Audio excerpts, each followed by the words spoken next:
Papağan. Ay, çok güzel. Orada da toplantı var. Kargalar toplantısı. Kargalar toplantısı eğer dağılmazlarsa bana güzel bir kare verebilirler ama davetsiz olduğumuz için. Bu YouTube kanalı nasıl çıktı?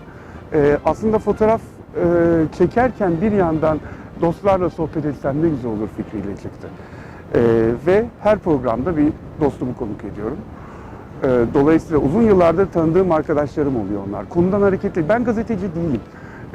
Bir sürü sorular derleyip işte sorulmayanı sormak, eksik kalmasın, o konuyu da konuş, öyle bir derdim de yok.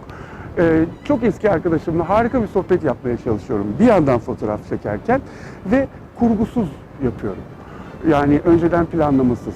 Tabii ufak tefek çekim için nerede duracağın falan konuşulabilir ama hani akışını kurgulamıyorum önceden. Çünkü bana denk geldiği uyması lazım. Ne denk gelirse, nasıl bir sohbet denk gelirse.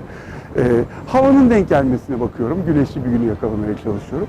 Onun dışında videolarda göreceğiniz her şey kendiliğinden, aniden, bu papağan gibi karşımıza gelivermiş şeyler. Umarım hoşunuza gider. Ben çok keyif alıyorum bu arada.